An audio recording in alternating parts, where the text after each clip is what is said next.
어떤 잔치입니까? 어린 양의 혼인 잔치. 여러분 잔치하면 즐겁습니까? 오늘 즐거운 말씀을 우리 한번 같이 살펴보도록 하겠습니다. 요한계시록 19장입니다. 여기 화면에 있는 걸 보고 그냥 같이 읽겠습니다. 오늘은 자, 같이 한번 읽어보겠습니다. 시작. 우리가 즐거워하고 크게 기뻐하며 그에게 영광을 돌리세. 어린 양의 혼인 기약이 이르렀고 그의 아내가 준비하였으므로 그에게 빛나고 깨끗한 세마포 옷을 입도록 허락하셨으니 이 세마포 옷은 성도들의 옳은 행실이로다 하더라. 잔치 중에 가장 설레고 기쁜 잔치는 혼인 잔치 같습니다. 제일 설레고 기쁜 사람은 누굴까요? 신랑하고 신부겠죠. 그 신랑과 신부의 부모들도 어떨까요? 너무 기쁘고 즐거운 날이라 그렇게 생각합니다. 그래서 오늘은 그러한 상상을 배경으로 어린 양의 혼인 잔치가 어떤 것인지 우리가 한번 생각해보는 시간을 갖도록 하겠습니다. 우리가 이 본문 말씀에서 좀 주목해야 할 부분이 두 군데가 있는데요. 첫째는 빨간 글씨 두 번째 줄에 보면 혼인 기약이 어떻게 됐다고요? 이르렀고 그랬습니다. 그리고 두 번째는 네 번째 줄에 보시면 그에게 빛나고 깨끗한 세마포 옷을 입도록 그 다음에 뭐라고 되어 있습니까? 허락한다는 말은 못 입을 수도 있는데 허락이 되었다 이 뜻이에요. 자, 첫째는 기약이 이르렀다는 말은 이제 우리가 준비를 해야 된다 이 뜻이에요. 그런데 가장 중요한 준비는 뭐 하는 겁니까? 허락받은 세마포 옷을 입는 것이에요. 우리가 설명을 덧붙이자면 이제 예수님의 재림이 점점 가까워져 가고 있다는 것입니다. 근데 그 재림을 우리가 맞이하려면 한 가지 준비해야 될 게 있는데 허락되어진 세마포 옷을 입는 것입니다. 근데 이 세마포 옷이 뭐라고 하였습니까? 성도들의 옳은 행실이다. 이 말을 딱 듣는 순간 여러분 마음이 부담이 됩니까? 기쁩니까? 성도들의 옳은 행실. 이게 뭐라고요? 세마포 옷이다 그랬습니다. 자, 여러분 성경 말씀 성경책 다 가지고 계시죠? 디도서 2장 14절을 한번 보겠습니다. 신약 성경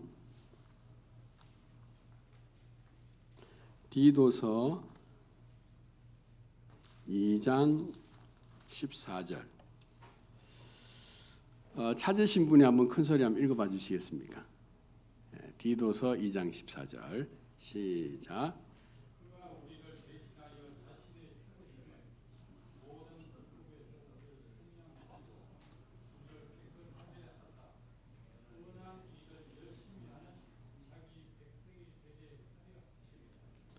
자, 우리 천천히 이 말씀 중요하니까 같이 한번 천천히 읽어보겠습니다. 시작. 그가 우리를 자신을 주심은 모든 불법에서 우리를 구속하시고 우리를 깨끗하게 하사 선한 일에 열심하는 신백성이 되게 하려 하심이라. 여기 보니까 친백성이라는 말은 가짜 백성도 있다는 말이죠. 하나님께서 친백성이 우리로 되게 하려고 했다고 그랬어요. 그런데 이 친백성은 어떤 사람들이라고 이어지는 말씀이 나와 있습니까? 앞에 보니까 무엇에 열심인 사람? 선한 일에 열심인 친백성이라고 그랬어요. 그냥 친백성이라고 하지 않고 어떤 일에? 선한 일에 친백성. 계시록 19장에 있는 이 말씀과 디도서에 있는 이 말씀을 보니까 하나님은 한 백성을 준비시키고 계신 게 분명해요. 근데 그 백성들의 특징이 어떤 사람들입니까? 선한 일에 열심인 사람들. 그리고 그 열심인 사람들이 허락받은 옷이 세마포 옷인데 그 세마포 옷은 성도들의 옳은 행실. 어제 누구 같은 사람이요? 잘 기억하시네. 바세린을 바르실래? 바세린을 바르실래? 예레 오면 빨리 옵니다. 바르실래 같은 사람. 그 다음에 계시록 14장에 있는 말씀 좀 보겠습니다. 이 14장에는 시온산에 선 14만 4천에 대해서 기록되어 있거든요. 거기에 그 시온산에 선 사람들의 특징이 있습니다. 4절, 5절 같이 있습니다. 시작. 이 사람들은 여자로 더불어 더럽히지 아니하고 정절이 있는 자라. 어린 양이 어디로 인도하든지 따라가는 자며 사람 가운데서 구속을 받아 처음 익은 열매로 하나님과 어린 양에게 속한 자들이니 그 입에 거짓말이 없고 흠이 없는 자들이더라. 그들은 시온산에서는 14만 4천인들은 어떤 사람들이라고요? 거짓말이 없는 자들이더라. 여러분들 이렇게 옳은 행실, 품성 뭐 이런 이야기 하니까 부담이 돼요, 안 돼요? 부담이 됩니까? 자, 그래서 제가 재밌는 예를 하나 들고 왔습니다. 결혼을 앞둔 신부가 이제 예식 전에 하는 것들을 가만히 한번 생각해 보세요. 뭘 하는지. 점점 예식 날이 가까워질수록 어디에 포커스를 맞추는가요? 처음에는 신혼집, 그리고 양가 가정, 그러다가 점점 누구한테 이제 포커스를 맞춥니까? 신부. 신부를 위한 드레스, 그 다음에 뭐요? 화장, 머리, 옷. 단장을 하죠. 그 사람들이 단장할 때 걱정과 근심이 많을까요? 적을까요? 돈만 주고 어디만 가면 되니까? 샵에만 가면 되니까. 제가 그걸 생각하고 아주 재미있는 상상을 해봤습니다. 신부는 결혼을 앞두고 머리하러, 미용하러 어디에 간다고요? 미용샵에 가요. 웨딩샵에. 드레스를 다 맞추고 가서 이제 뭐만 하면 됩니까? 단장만 하면 돼요. 뭐가 필요합니까? 돈만 주고 가서 그 사람들에게 의지만 하면 돼요. 그래서 문득 디도서 2장 14절에 보니까 예수님께서 너희를 구속한 것은 뭐라고 했죠? 뭐 하기 위해서? 너희를 친백성 되게 하기 위해서. 그래서 우리에게는 돈 대신에 뭘? 믿음을. 돈 대신에 믿음을 가지면 웨딩샵과 같은 어디에만 다니면 돼요? 교회만 다니면. 우리가 어떻게 돼요? 얼굴 치장은 못 돼도 마음이 치장된다는 것입니다. 근데 더 놀라운 사실은 마음이 예뻐지면 얼굴도 예뻐진다는 거예요. 여러분 옛날 노래 중에 그런 노래 있죠. 얼굴이 예쁘다고 여자냐. 그 다음에 뭐라고요? 마음이 고와야 여자지. 얼굴만 예쁘다고 여자냐? 마음이 고와야 여자지. 경산중앙교회 오늘 오신 여러분, 이곳은 어떤 곳이라고요? 웨딩샵과 같은 곳이에요. 미용샵과 같은 곳이에요. 여러분, 싸고 잘해주는 데가 좋습니까? 비싸고 못해주는 데가 좋습니까? 제가 이제 질문을 거꾸로 합니다. 싸고 잘해주는데 싼 티가 나요. 근데 비싸고 잘하는데 아주 고급스러운 티가 나요. 어디를 가시겠습니까? 뭘 위해서? 한 번, 일생에, 평생에 한 번 웨딩을 위해서는. 여러분들 자녀가 그렇게 하면 그렇게 해주시겠죠? 우리 젊으신 분들도 일생에 한 번이니까 그걸 위해서는 돈 아까워요, 안 아까워요? 아깝지 않게 생각하겠죠? 제가 그래서 생각을 했어요. 교회 다니는 게 이런 거구나. 결혼 예식을 앞두고 단장하러 가는 샵에 가는 거와 똑같은 것이구나. 어쩐지 교회 가는 게 그렇게 즐겁더라고요. 어쩐지 교회만 갔다가 오면 좀 변한 것 같아요. 아멘 하시는 분은 뭐고 멀뚱멀뚱하게 쳐다보시는 분은 뭘까요?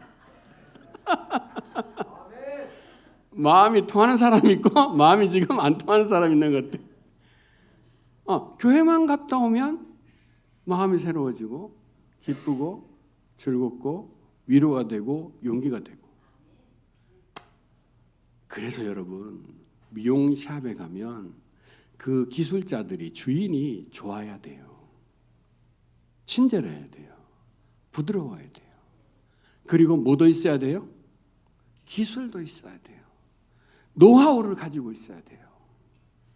어떻게 하면 이 사람의 얼굴형에 맞게 예쁘게 만들어줄 수 있을까? 어떻게 하면 이 사람의 체형에 예쁜 옷을 입혀줄 수 있을까? 어떻게 하면 저 까무잡잡한 피부를 어떻게 메이크업을 해야 하얗게 뽀얗게 예쁘게 할 수 있을까? 그러면서 여러분 뭐 이렇게 생각나는 거 없습니까? 그래서 교회에 오면 이렇게 걱정과 근심으로 시무룩해졌던 사람들이 성도들의 교제를 통해서, 말씀을 통해서 위로받고 용기 얻고 즐거움을 나누는 중에 어떻게 돼요? 들어올 때는 시무룩한 먹구름이었는데 나갈 때는 화창한 봄날이 돼가지고 나가게 된다는 것입니다. 제가 그래서 목사로서 교회는 이런 곳이 되어야 되는 거구나. 자, 그런데 이제 우리가 좀 생각해야 할 몇 가지가 있습니다. 자, 1902년에 기록된 글에 보면 하나님과 교회의 관계를 이렇게 표현하고 있습니다. 우리 방가로 1번 한번 읽어보겠습니다. 시작. 하나님은 교회의 남편이시다. 하나님은 뭐라고요? 남편이시고 교회는 뭐예요 그러면? 신부요 어린 양의 아내이다. 같이 읽습니다. 참된 시작. 참된 모든 신자는 그리스도의 몸의 일부이다. 그리스도는 자기 백성이 그분께 불충성한 것을 아내가 남편에게 신실치 못한 것과 같은 것으로 여기신다. 우리는 그리스도의 몸의 지체임을 기억해야 한다. 우리가 하나님의 신부인 것을, 어린 양인 것을 잊고 살면 우리가 곧 결혼을 해야 될 웨딩 그 드레스를 입고 이제 결혼식장에 가야 될 사람이라는 것을 잊고 살면 하나님께서 기뻐하실까요? 슬퍼하실까요? 답답하죠. 그래서 마태복음 22장에 보면 사람들을 초청합니다. 그죠? 초청해서 왔는데 쫓겨나요? 왜 쫓겨나요? 그 예복을 자기가 준비합니까? 주인이 준비를 해놓은 겁니까? 주인이 준비해 놓은 것을 입지 않았기 때문에 쫓겨나는 것입니다. 자, 여러분 결혼을 위해서 뭐가 필요합니까? 시계와 반지. 그런데 이 시계 중에요, 할루시네이션이라고 하는 시계가 있습니다. 보이십니까? 저게 전부 다이아입니다. 다이아. 시계가 조그만한데 전부 다이아예요. 주변에. 이게 얼마라고요? 5,500만 달러. 모르겠어요. 제가 얼마인지. 그 당시의 가격으로 하나로 802억 5,600만 원. 저런 예물 준비 못해야 저는 장가 못 갈 뻔했습니다. 그리스도 안에서 하나님의 은혜로 집사람을 만나서 별 예물 안 주고도 결혼했습니다. 이 반지는 스페인의 자연사 박물관에 있는 반지인데 이게 얼마인 줄 아십니까? 934억. 야, 세상에서는 대우받고 살려면 이 정도는 해야 되니까 살기가 어려워요, 쉬워요? 너무 어려워요. 그뿐 아닙니다. 조선시대에 살아가는 여성들은 이렇게 살았다고 합니다. 자, 같이 읽어보겠습니다. 시작. 배부르게 먹지 말 것, 손으로 먹지 말 것, 밥을 수저로 꽉꽉 눌러 먹지 말 것, 국 같은 것을 소리내고 들이마시지 말 것, 쩍쩍 소리내어 먹지 말 것, 뼈를 깨물지 말 것, 고기를 한번 이로 베어 먹다가 도로 그릇에 넣지 말 것. 이렇게 요즘 여성분들에게 요청하면 뭐라고 할까요? 다 때리치아뿌라 이렇게 하겠죠.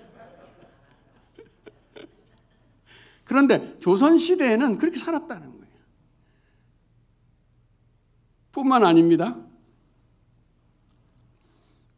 성종의 어머니 소해항우가 부녀자들을 위한 교육을 위해서 글을 썼는데 여기 보면 아주 재미있는 글이 있습니다. 멀리 손을 뻗쳐 뭐하지 말고 음식을 집어오지 말까. 그 다음 남의 집에 초대되었을 때 국에 간장을 쳐서 간을 다시 맞추지 말까. 남이 보는 데서 뭐하지 말라고요? 이쑤시개 하지 말까. 그뿐 아닙니다. 양반 부인의 행동 거지는 이렇게 기록하고 있습니다. 같이 한번 읽어보겠습니다. 시작. 가려워도 긁지 말고, 큰 기침하지 말고, 기지개 켜지 말고, 코 풀지 말고, 침 뱉지 말고. 살기가 어렵습니다. 이렇게 살려면 차라리 안 살고 말겠다. 이런 시대에 우리가 살고 있습니다. 그런데 교회는 어떻습니까? 하나님의 신분은 어떻습니까? 우리가 세상의 풍조를 따라가고 있습니까? 세상의 풍조와 맞서서 아름답고 정말 고상하고 그리고 아주 매력적인 삶을 살아가고 있습니까? 교회는 어린 양의 아내이고 신부다고 이야기했습니다. 그녀는 자신을 어떻게 해야 된다고요? 순결하고 성스럽고 거룩하게 간직해야 한다.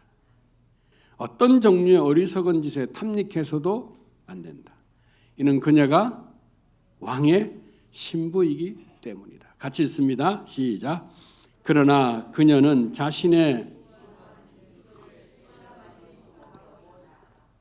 그가 만약 이것을 깨닫는다면 내적으로 모든 것이 영광스러울 것이다. 비록 나이는 들고 기력은 사해지고 가진 것은 없어 볼품없는 사람처럼 보이지만 저와 여러분들은 어떤 사람들이라고요? 왕의 신부가 될 사람들이다.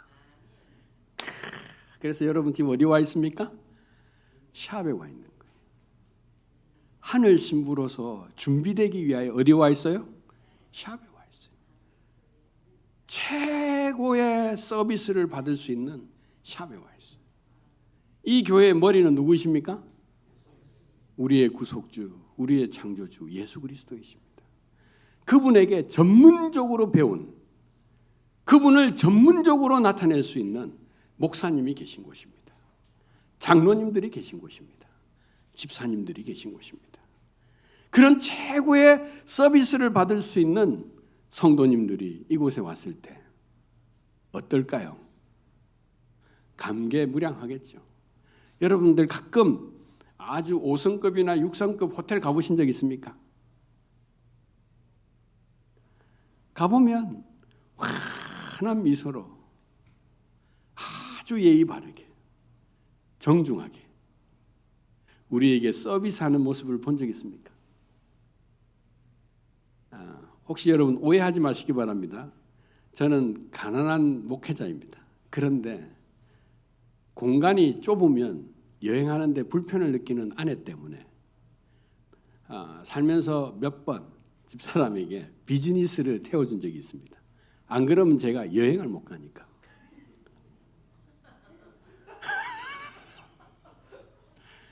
비즈니스를 타면 탈 때부터, 타기 전부터 틀립니다. 라운지에 대기 시간에 여러 사람들이 북적북적하게 모여있는 그 대기석에 앉아있는 게 아니라 편안하고 안락하고 마사지 기기가 있는 그런 곳에 가서 클래식 음악을 들으면서 음식이 차려있는 곳에서 쉬었다가 딱 차례가 되면 그것도 늦게 가는 게 아니라 비즈니스 탄 사람들은 따로 들어가는 통로가 있습니다.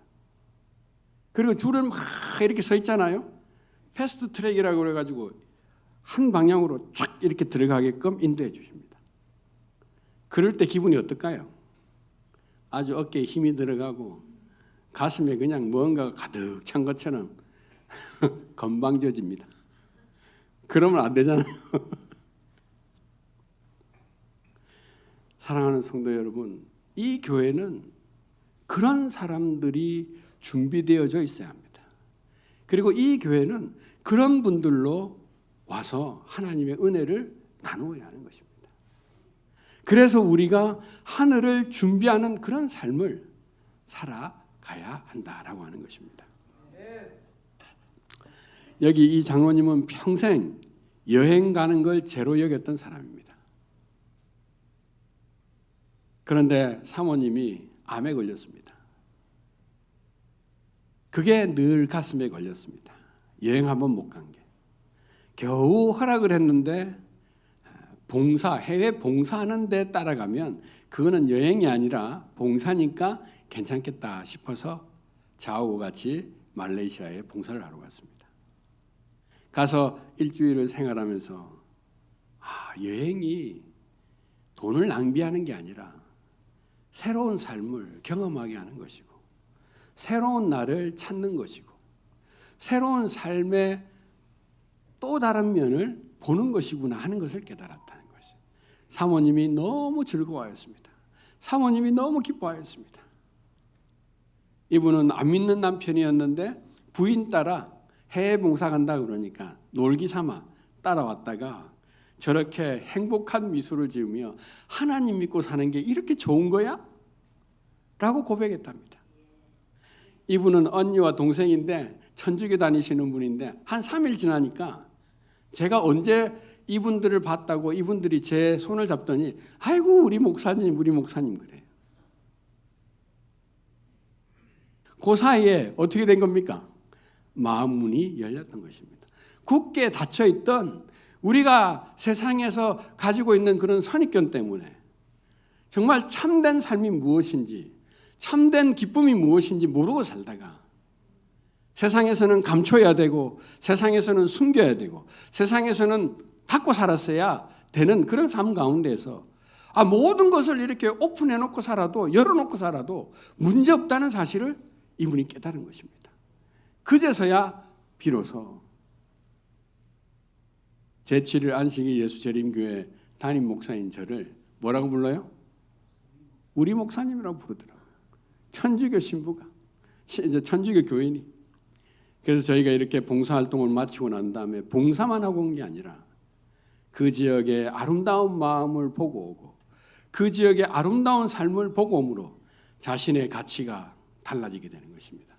누리는 유익이 얼마나 큰 것인가를 하나님을 믿고 사는 것이 얼마나 좋은가를 깨닫게 된 것입니다. 그래서 그들은 어떻게 살아요? 감사하며 살고 영광 돌리면서 살아갈 수 있게 되었다라고 하는 것입니다. 그래서 계시록 3장 4절, 7장 14절에는 이렇게 기록합니다. 그들의 크신 지도자와 함께 멍에를 메워야 한다. 하나님은 우리에게 우리의 옷을 더럽히지 말라고 경고하신다. 성도의 품성과 예복은 바로 우리의 무엇과 같은 거예요? 옳은 행실과 같은 것이다 라고 이야기하고 있습니다. 그래서 이 마지막 때에 우리가 준비해야 할 한 가지가 있는데 그것이 무엇입니까? 품성이라는 것입니다. 하늘에 가져갈 수 있는 유일한 한 가지, 그 한 가지가 뭐라고요? 품성이라는 것입니다. 자, 여기서 이제 여러분들에게 질문을 드리겠습니다. 전부 다 고린도전서 15장을 한번 펴보시기 바랍니다.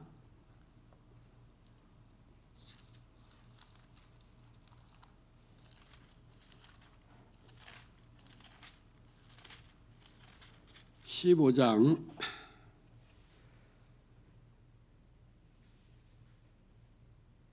자, 51절에 보면 이렇게 기록되어 있습니다. 재림하시는 모습이 여기 포함되어 있는데 같이 한번 읽어보겠습니다. 시작. 보라, 내가 너희에게 비밀을 말하노니 우리가 다 잠잘 것이 아니요 마지막 나팔의 순간에 홀연히 다 변화하리니 그랬어요. 홀연히 다 변화된다고 그랬는데 이때 변화된다는 것은 1번 영원히 죽지 않을 몸으로 변화되는 것이다. 몸만 변화되는 것이다. 2번 아니다.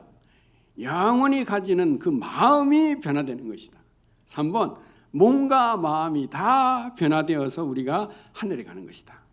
자, 1번, 2번, 3번 손 들면 창피하니까 마음으로 한번 생각해 보세요. 나는 1번이다. 몸만 변한다. 나는 2번이다. 마음만 변한다. 나는 3번이다. 몸도 마음도 다 변한다. 큰일 났습니다. 표시나 하지 마시지. 자, 여러분 신중하게 제가 말씀드립니다. 증언보감에 보면 또 여러 선지자의 글에 보면 마음은 재림 때 변하지 않는다고 그랬습니다. 변화된 마음을 더 이상 뭐 하기 위해서요? 변하지 않고 지키기 위해서 예수님께서 오신다라고 기록되어 있습니다. 제가 신강관계상 그걸 이야기는 해드리지 않고요. 중요한 거 한 가지. 마음은 언제 변해야 됩니까? 지금 변해야 되는 거예요. 그래서 우리에게 하나님께 어떤 제도를 주셨어요? 교회 제도를 주셨어요. 웨딩샵과 같은 교회. 이 머리를 제 머리를 제가 한 번 우리 김종대 목사님한테 소개받고 저기 여기 무슨 행운 미용실에 갔어요. 사람이 너무 많아. 딱 한 번 깎고 그 다음부터는 못 갔어요. 싸고 잘하셔. 그런데 사람이 너무 많아. 그리고 갔다 와서 가만 보니까 좀 그래. 그래서 누구한테 이제 깎기 시작했냐면 원래 제 머리는 제 집사람이 깎아요. 이 머리도 집사람이 깎았어요. 그래서 그 샵에 가는 것보다 누구 샵에 가는 게 더 좋아요? 은진 샵에, 사동에 있는 팰리스 부영에 있는 은지 샵에 가는 게 낫겠다 이런 생각이 들었어요. 머리 깎아주고 사랑받고 부인에게 기쁨 주고 기가 막히잖아요. 우리 집사람 또 머리 깎는 걸 그렇게 좋아해요. 우리 심지어는 동서머리, 우리 아버님 머리, 어머님 머리 다 깎아요. 자격증도 없어요. 그런데 뭐 가족끼리니까 어때요? 나만 좋으면 되지. 여러분, 그런 편하고 그런 위로가 되고 그런 사랑을 나누고 그런 기쁨을 주는 그런 샵, 언제나 시간 되면 깎을 수 있는 곳, 언제든지 가도 불편한 게 없는 곳, 바쁜 법이 없는 곳, 그런 곳이 어디예요? 우리 교회 아닙니까? 이제 재림을 앞두고 주님을 맞이해야 될 우리가 언제라도 와서 기도할 수 있는 곳, 언제라도 와서 배울 수 있는 곳, 언제라도 와서 나눌 수 있는 곳, 그런 아름다운 교회가 경산 중앙이 이 동네에 있다는 게 여러분 감사하십니까? 얼마나 감사한 일인지 모릅니다.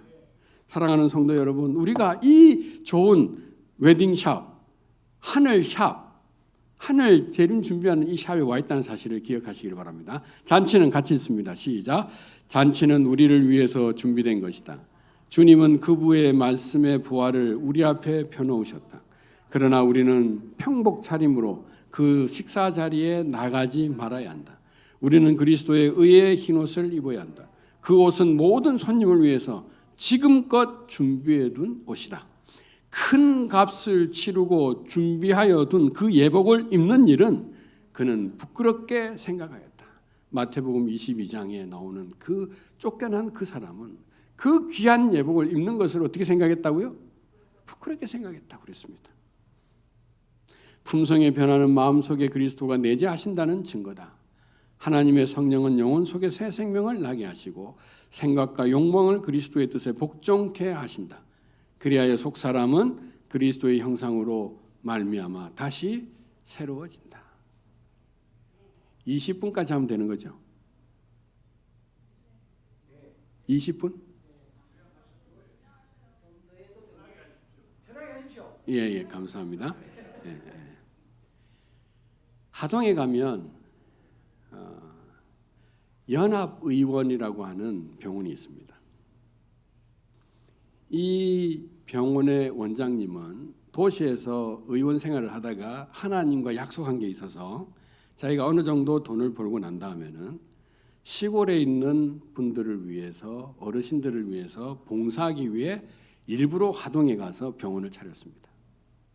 그리고 환자를 받을 때 반드시 차트에다가 환자의 상태만 기록하는 게 아니라 향후 어떻게 호전될지에 대해서도 기록을 해놓습니다. 그러다가 어느 날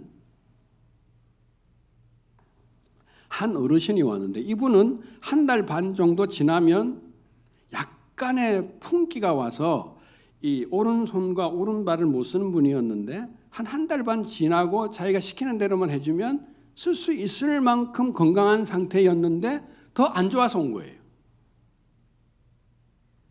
그래서 이 의사 원장 선생님이 어떻게 했을까요? 이 원장 선생님의 특징은 차도가 없는 분들, 기대만큼 효과가 없는 분들은 직접 왕진을 하는 것입니다. 권사인 부인을 데리고 장로인 원장이 이제 뭐 하는 거예요? 방문을 가는 것입니다. 의사니까 가는 걸 뭐라고 그러죠? 왕진이라고. 여러분, 요즘 어느 병원이 왕진을 다닙니까?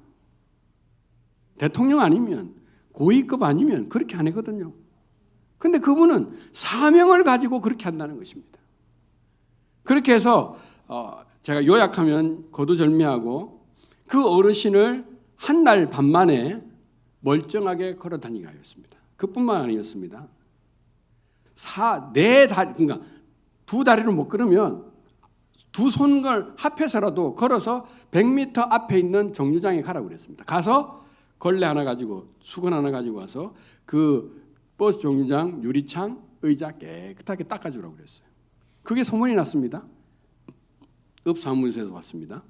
그 어른에게 몸도 불편하신데 이렇게 좋은 일을 해주셔서 감사하다고 매월 몇십만 원의 용돈을 주기 시작했답니다. 그 의사분은 그 사람을 건강하게 만드는 것뿐만 아니라 비록 아픈 몸이지만 지역사회를 위해서 뭐 하게끔 만드신 분이에요? 봉사하게. 이걸 뭐라고 그러죠 우리는? 꽁 먹고 알 먹고 도랑치고 가재 잡고 마당 쓸고 돈 줍고 뭐 그런 거 아니겠어요? 여러분, 하나님은요, 너희는 먼저 그의 나라와 그의 의를 구하라. 그러면 그 다음에 뭐라고 그랬습니까? 이에 모든 것을 더해준다고 이렇게 이야기하셨어요. 그 동네에 그 장로님이 유명한 장로님이 되었습니다.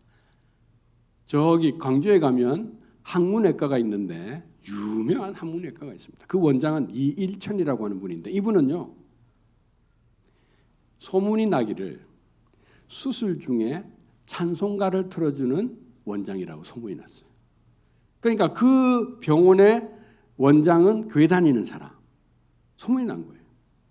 그런데 하루는 그 병원에 스님이 항문 질환이 있어가지고 찾아왔습니다. 그래서 원장 선생님이 깜짝 놀래가지고, 아니 절에 다니는 의사분들도 많을 텐데 굳이 교회 다니는 저한테 이렇게 왜 찾아오셨습니까? 물었더니 그 스님이 뭐라고 했을까요? 원장 선생님이 믿을만 하시잖아요. 원장 선생님이 믿을만 해서 제가 여기 왔잖아요. 이 교회가 여러분들이 이 세상 사람들에게 믿을만 합니까? 듬직합니까? 꼭 필요한 교회이고 여러분들이십니까? 제가 어제 우리 목사님께서 맛있는 점심을 사주셔가지고 감사해서 제가 카페를 갔는데요. 그 카페 사장이 이런 글을 적어놨더라고요. 우리 목사님 봤는지 못 봤는지 모르겠는데 이렇게 기록되어 있어요. 1800년대 미국 사상가인 라프 와일드 에머슨이라는 사람이 쓴 책에 성공이란 무엇인가라고 하는 책 마지막에 이렇게 기록되어 있답니다. 세상을 조금이라도 더 나은 곳으로 만들어 놓고 떠나는 것. 세상을 조금이라도 더 나은 곳으로 만들어 놓고 떠나는 것. 당신이 이곳에 살았음으로 인해 단 한 사람의 인생이라도 행복해지는 것. 이것이 진정한 성공이다. 제가 술은 한 잔 안 마시지만 이럴 때 이런 소리가 안 나옵니까? 내가 술 먹는 사람들의 마음은 잘 모르겠지만 동감이 가요. 공감이 갑니다.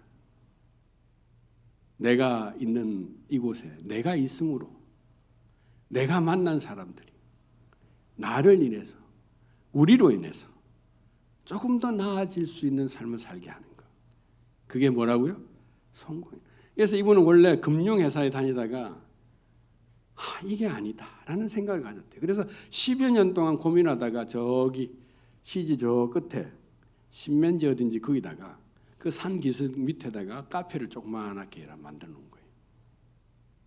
그래서 제가 우연히 거기에 산책하러 갔다가 보고 어제 거기를 들렸는데 그런 글을 보고 카페를 다시 한번 보게 되었습니다. 경산중앙교회 한번 왔다가 아이고 밥 잘 먹었다, 말씀 잘 들었다 이러고 가는 게 아니라 가다가도 한 번 더 돌아서서 쳐다볼 수 있는 교회. 지나가다가도 저 교회, 저기에 있는 어떤 분 추억할 수 있는 교회. 그런 교회를 하나님께서 허락하셨습니다. 그런 교회로 하나님께서 저를, 여러분들을 부르셨습니다. 감사합니까? 몇 해 전에 삼성그룹이 직무적성검사 언어 논리 영역 문제로 이런 문제를 냈습니다. 겸양하다의 반대말은 무엇인가?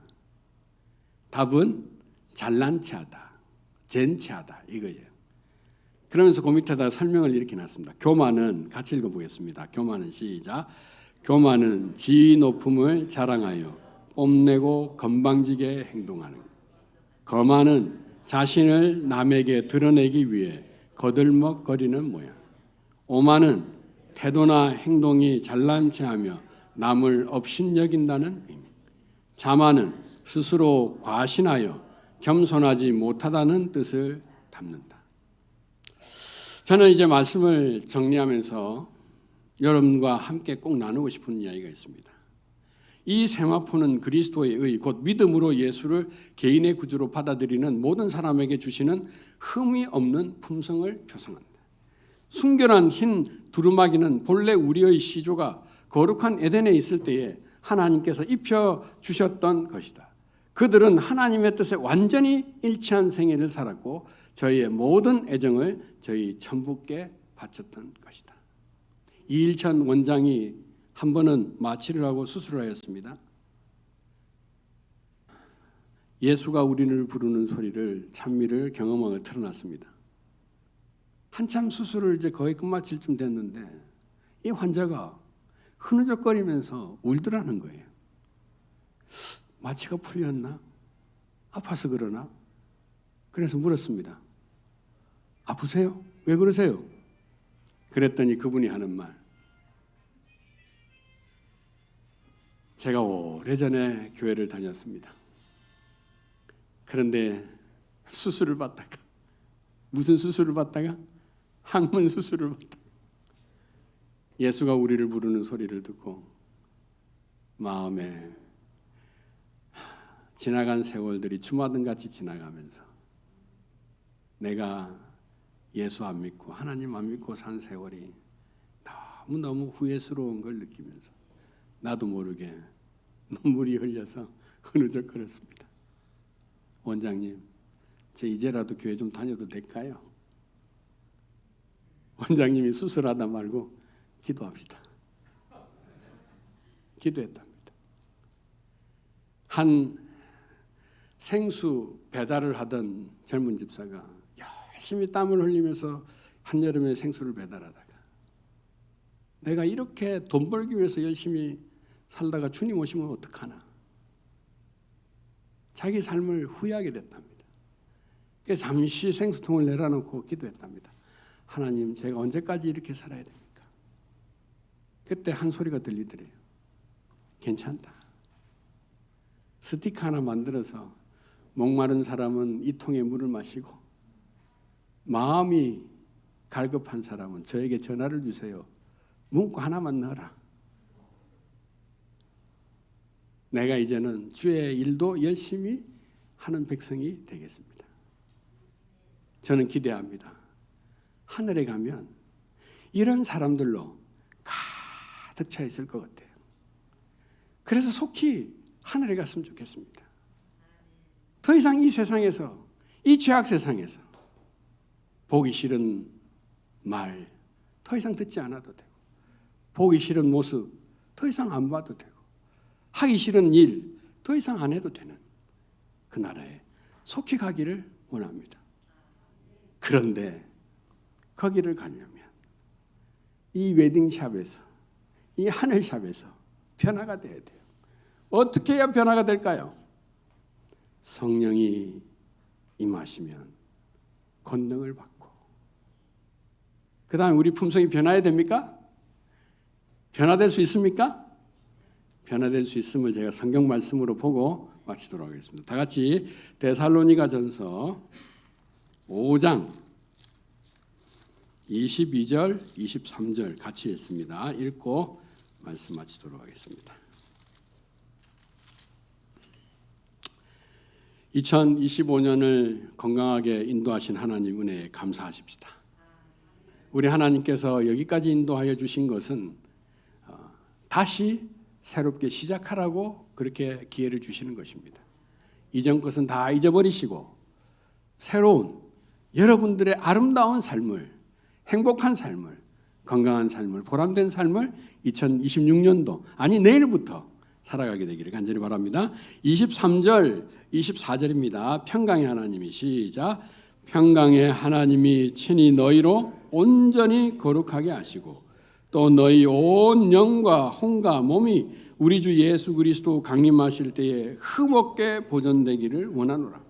너희를 부르신 이는 미쁘시니 그가 또한 이루시리라. 아멘. 그가 또한 이루시리라. 아멘 소리가 이거밖에 안 나옵니까? 그가 또한 이루시리라. 조건이 있습니다. 그분의 손에 들려져야 돼요. 아침마다 저녁마다 매일 가정에서 예배 드리시고 기도하시기 바랍니다. 가능하시면 말씀을 가까이 하십시오.